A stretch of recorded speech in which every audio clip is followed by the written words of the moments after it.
thanks. What really happened, and the reason why I'm back again today is because the organizers advised that it would do justice to the subject of the economy if it was not consolidated into one presentation that I was doing yesterday on culture. So said that's cool if my coming back again it is not redundant. If people are not tired of seeing same face. So before I get into my subject, let me just say this very quickly on your discussion and some of the things that we talked about yesterday. When I was sitting back there,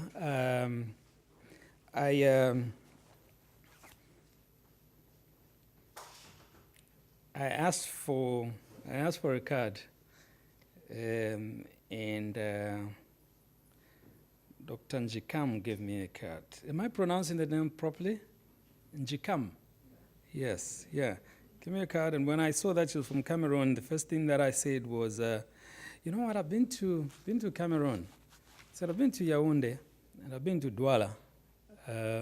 She said, really? I said, yeah. And I'll tell you the significance of this. You see, my approach to all this discussion that we have on, nationalism, I'm Bemba, I'm Zambian, I'm this. My approach is this. As long as you're a human being,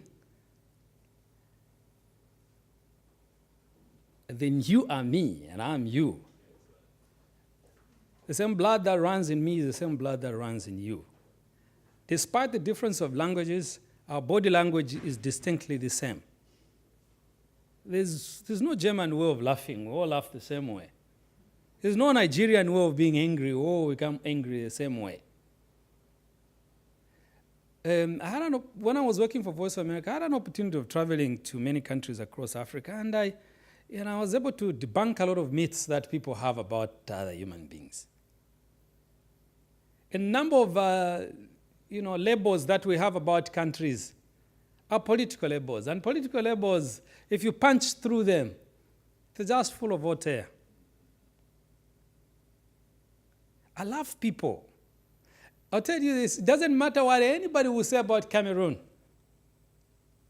I love Cameroon because of the friendships that I forged, that have continued to this day, despite the fact that the last time I was in that country was 5 years ago. Because I love the people, I love the way I was received, like one of them. Some of them, even the hotel where I was staying, they would bring me their own food because they wanted me to deepen my understanding of their society. It doesn't matter what you say about Nigeria. Because of the way I was treated by the Nigerian people, wherever I go, the first foods that I ask for is, where can I find egusi? In my house where I live here now, what I cook, I use pounded yam. My Zambian friends even say, but why are you not using maize meal? You're Zambian. I tasted pounded yam. I've never forgotten how that food tastes. So whatever country that I've been to, it's the people that have made an impression on me.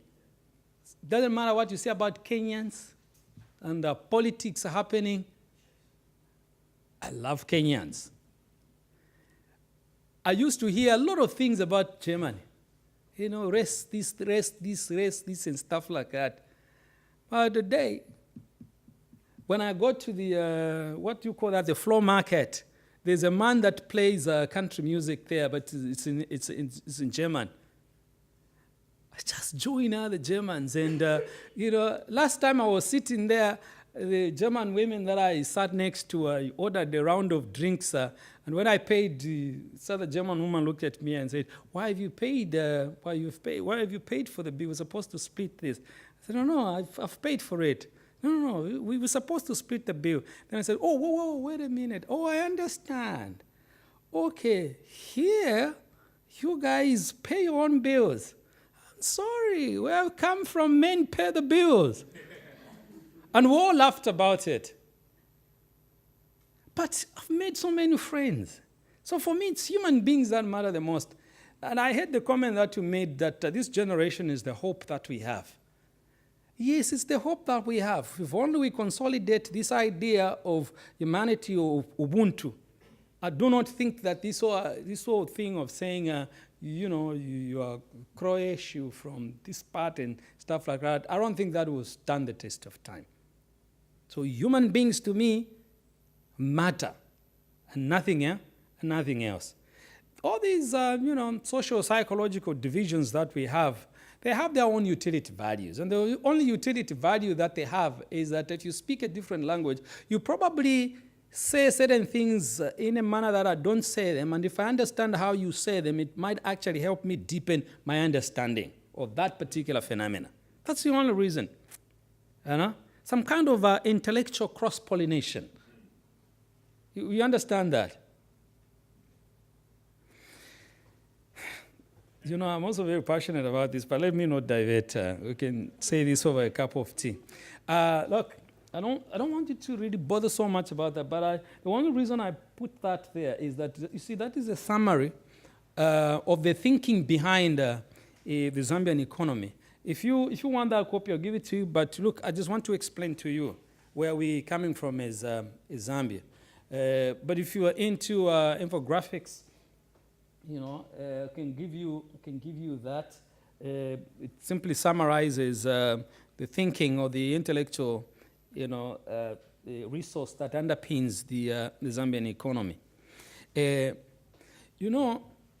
Like I said yesterday, we became an independent nation in 1964, and that we were a British colony. Why did the British come to Zambia in the first place? It came through a company owned by Cecil Rhodes, and they were looking for minerals, because we are a copper-dependent nation. And in fact, before we became a British protectorate, we were a protectorate of Cecil Rhodes' company. I was based in South Africa. So when the company handed over the administration of the territory to the British, the company continued to do its business. But the model that it adopted was that Zambia was only used for purposes of extracting raw materials, copper. Zambia was not considered a settler colony like Zimbabwe was, which at that time was called Southern Rhodesia, in South Africa. So they developed these places at the expense of Zambia.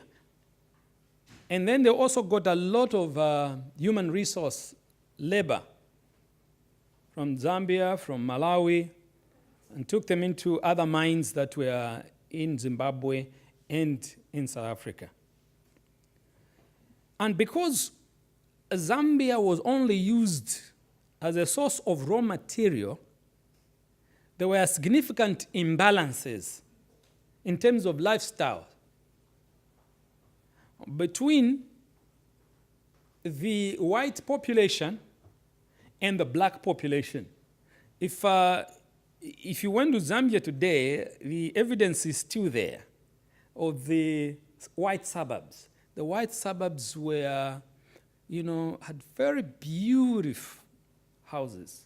They had sports facilities. There are social facilities like, clubs where they would drink from and all that, had a very different, outlook, physical outlook, as compared to those that were left for the indigenous. They were, heavily populated, and they would crowd in these smaller, social facilities, whether it were meant for soccer, for whatever games that we had learned. They were all very, very crowded. And in terms of shopping, if you wanted to buy anything, the blacks were shopping from the window, while the white settlers will go through the door. That is actually one of the reasons why President Kaunda, whose name I share, we are not related by the way, decided to become a vegetarian because he detested the idea of buying meat through a window, and he could not have a choice as to what sort of meat. So if he simply said through the window, I want meat, the guy will pick whatever pieces that he wanted, wraps them in a newspaper, and gives it to him through the window, pushes it through the window. So Kaunda decided, I'm not going to support your business. And Kaunda became a vegetarian to this day. So when we became an independent nation in 1964, because of the segregation in terms of social facilities like education facilities, the country only had 100 university graduates. And we didn't have a university. So those are a few that had gone to other countries, the settler colonies like Zimbabwe and South Africa. In South Africa at Fort Hare University, and got some degrees. So we just had about 100 against the population at that time, about 3 million or so. So when we inherited an economic and political infrastructure that was alien to Zambia, it was going to be dependent on these 100 graduates. And as if that was not enough, our government hurried into what they were calling nationalisation or Zambianization. And the reason was because there was a huge backlog of development. There was so much expectation from the indigenous population that we are going to govern ourselves, which then means that we are now going to become ministers. We're going to become managers of that enterprise and that enterprise and that enterprise. So, in order to satisfy those expectations, government introduced Zambianization and nationalisation. So we began nationalising the mines, and people that knew these jobs were kicked out, and they began to leave the country in masses. And the question I can ask you is, against that backdrop, do you really think that this young nation was going to manage those new institutions? No, because it showed actually 5 years down the line, clumsiness set in. We quickly wanted to industrialize. So very quickly what we wanted was to have our own companies to manufacture cars. So we started assembling cars, Land Rovers. We started assembling television sets because we didn't want to be importing. We went very quickly into manufacturing. But 5 years down the line, I think the reality hit home. Because the management of these institutions was just something else. So now or later, we could not make any profit.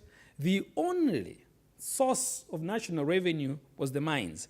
And so the resources from the mines were now used to prop up these other companies. And they had grown exponentially. We had hundreds of them. But how do you then depend on only one sector called the mines to support all these? And mind you, commodity prices are not determined by the producers. So somewhere around 72, 73, 74, commodity prices began to nosedive. You remember what happened when Israel struck Egypt, and the oil-producing countries decided to react by withholding the supply of fuel to the rest of the world, and oil prices just shot through the roof. Now, our copper prices were going down, and we were importing fuel, and we didn't have foreign exchange to be able to buy fuel. So our industrial complex began to, quiver, and soon a number of them became moribund. Now, unfortunately, a government at that point did not realize what the problem was. So there will be one speech after another of this reform and that reform, very big words and big sentences.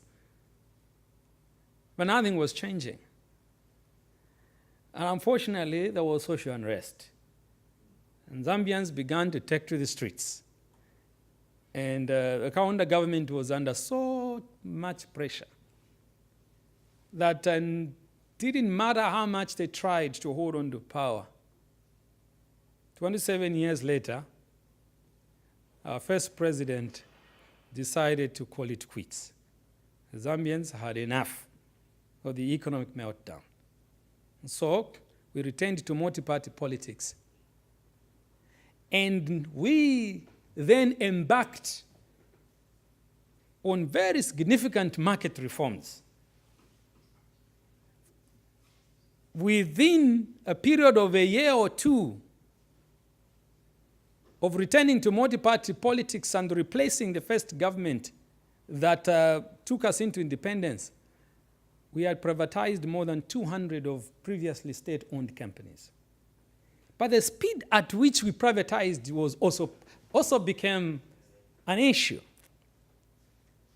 That we didn't think through that process very well, and that we didn't have people with sufficient skills to manage the privatization process. As a result, there were people that cashed in. They realized I can buy this almost for a song. Some of them bought these companies and very quickly stripped them and took some of these materials to other countries, the equipment to other countries. So there was this huge outcry that, that economic approach was depriving Zambia of the industrial foundation that the first president had put in place. That what should have happened is that we should have been patient enough to really think through this process so that we could have salvaged some of those fledgling industries. So that if we were to privatize, maybe we could have done that 5 years down the line after we had thought through this properly, and that we could have identified which ones we could have supported as a state, and then developed a model where we're going to sell these companies to not only people from outside on the basis that they had money, but also sell them in such a way that there was a significant stake from Zambians, so that an investor can just decide tomorrow after buying, take off and leaves. Because that's what happened to some of these that bought them. Realized he's bought this for a song and he's got equipment. After buying it, 2-3 days later, workers go to the factory only to find it's empty and it's closed. It's only a barrier outside written closed. So one of the narratives in Zambia that you find is to the effect that we didn't handle our privatization properly. But it's, the beauty sometimes of democracy is that it does give you breathing spaces, in that you are able to go to an election, usher in a new government that is alive to the narrative in the country, and will therefore take that into account in the next phase of policy formulation. So, when we returned to multi-party politics and we started up privatization, and then there was a change of government in 2011. The government that came in 2011 decided that because much of the infrastructure in the country was gone, and that one of the major narratives across Africa is that because Africa doesn't have infrastructure, those that want to put in their monies would not want to put their monies in an economy that doesn't have roads, because they want to move their goods and services from point A to point B. If you do not have reliable telephone services, how do they make a call from point A to point B, and conduct their business? If your internet services are almost non-existent, how are you going to do business? So the government that came in into 2011 decided that their priority was going to be infrastructure. By infrastructure, they decided that we're going to put most of our resources into building roads, into building communication towers, so that internet service providers, mobile phone providers would find already a communication infrastructure that they could build, that they could base their investment on. So now we have, at this point as I'm talking to you, I mean, that program is I think we've done something 45 to 55% of the Link Zambia 8,000 of building all these roads to connect the entire country. And now government has embarked on setting up communication towers, so that gone are the days where if you wanted a signal and you are somewhere in the rural area, you have to, it used to look very funny in some areas where it's in the middle of nowhere, but you see a queue of people and someone is on a hill and you're asking, oh, wait a minute. When you draw closer, someone is on the phone and you are told, that's the only place where the signal is. So if you want to make a phone call, you have to join that queue. It used to look comical and primitive, but because of the fact that we didn't have enough communication towers. But now, just about every corner of Zambia, 753,000 square kilometers has a communication tower. So it's possible that you're sitting in your hut in the village, whatever time of the day or at night, you can make a phone call. Of course, one of the discussions around this kind of approach is that how is the government going to recover investment in this, because it's so huge? Because while people have access to these phones and they can make phone calls and stuff like that, but does that generate enough money to be able to justify that kind of investment? But government's development approaches are not always, rationalized by economics or business alone. It's also rationalized by social and political needs. Maybe that's the beauty of having governments. Maybe that's the beauty of having, private sector and government working side by side. Because where the private sector would make, a business argument, government will make a social and political argument, whatever wins in the final analysis. So now we have we have these roads. Now we have communication towers. Government also decided that this business of having fuel coming from Lusaka at all times to be able to supply each and every district, let us set up strategic reserves in selected parts of the country.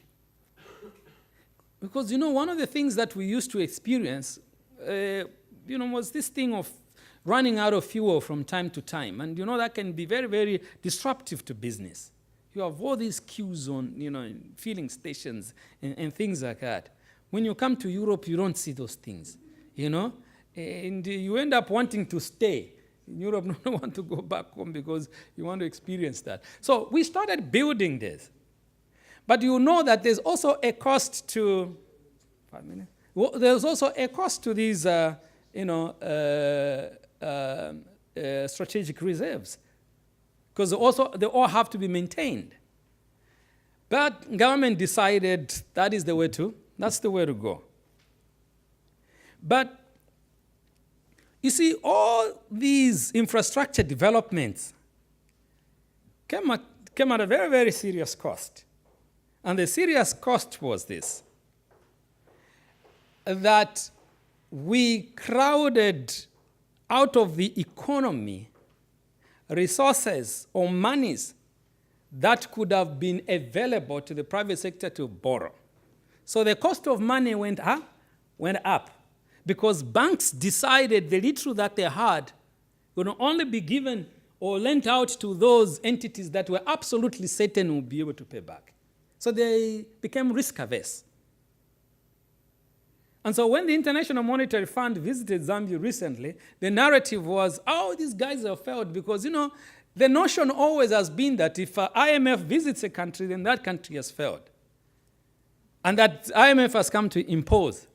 But no, because Zambia is a member of the International Monetary Fund, we have the right to interact and exchange views. So what the International Monetary Fund simply wanted to find out was, how are you going to address this issue, because it's threatening, the economic fundamentals like inflation, interest rates, and things like that. And what the country decided to do was to ensure that the subsidies that we were placing on fuel and electricity had to gradually be removed. And you know how the issue of subsidies on the African continent can be. Governments normally are very afraid of that. But the Zambian president said, I'm prepared to bite the bullet, because this is the route that we need to go. And we devised a method by which gradually these subsidies were removed. And there was no single individual that took it to the streets. And it was hardly noticeable. But that was done. And the International Monetary Fund didn't have to come in with rescue packages and things like that. So now that the economic fundamentals have been secured, such as interest rates, monetary supply, and so on, now the central bank has been able to reduce what they call statutory reserve ratios, the monies that the commercial banks keep at the central bank, in order to control the amount of money in circulation. So now they had to ease that so that banks now have enough money to lend out. And as recent as a few weeks ago, interest rates in Zambia have gone down so drastically that while at some point they were as high as 21, at some point they were even 40%, can you imagine? But now people can borrow for around 12%, and for us 12% is very good. It's very good. Maybe here, I'm sure you even borrow at, how much are the interest rates? 9%? 2%? Eh? It's around 2%. Like in Germany, not in the whole Europe. Ah, okay. Okay. There are also some Yeah. parts of Europe with more. So, yeah. So what I can say about the Zambian economy is that the opportunities that are available and the ones that we are touting to the international community, to the investor community, is that, look, we have put in place the basic infrastructure that any investor would need to come and set up whatever businesses that they want to. We've put some monies into vocational training programs throughout the country so that you have the human resource that you need to be able to work in your factories, to work in your banks, to work in whatever ventures that you want. We haven't gotten right everything, because I know that in some places the work culture and attitudes still needs to be worked on. But I can say for certainty that the development trajectory that we've now taken is a kind of trajectory that has integrity in it. It's a kind of trajectory that is easy to sell and explain and make sense to an international investor. So for now, let me leave it at that.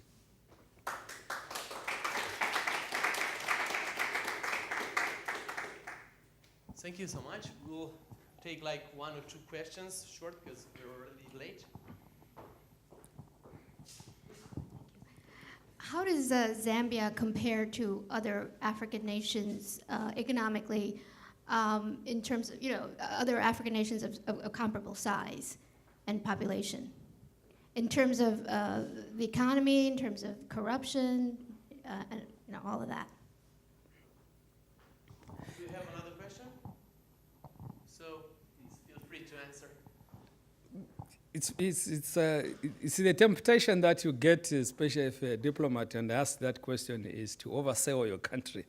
But what I can tell you is this, that first, in terms of the political environment or investment environment in Zambia, you see, we have been a country at peace ever since we became independent, despite the fact that we were surrounded by nations that fought liberation wars and that we actually hosted liberation movements. We've remained peaceful ever since we became independent. And a number of political challenges that we've had are those that we've been able to resolve internally, because even the judicial systems have integrity enough to be able to deal with these issues. So on that score, we compare favorably. I would also say that because of the fact that we haven't industrialized so much, it then offers a huge opportunity to those that want to go into a virgin land to come into Zambia and be able to invest. And the fact that we have put in place investment laws that normally give tax breaks to new investors over a certain period of time, a policy that sometimes has been abused by some investors who, after the tax break, they sell the company to another entity. So you have a new entity. So we've had certain companies actually that have been sold to more than 3-4 different owners. And one of the things that we have realized is that I think some people are avoiding paying tax. That's why they're doing this, abusing it. But I can tell you that a number of economic variables compare very favorably, with others, and that we are proud to say that we are an investment destination that you want to sell to other people.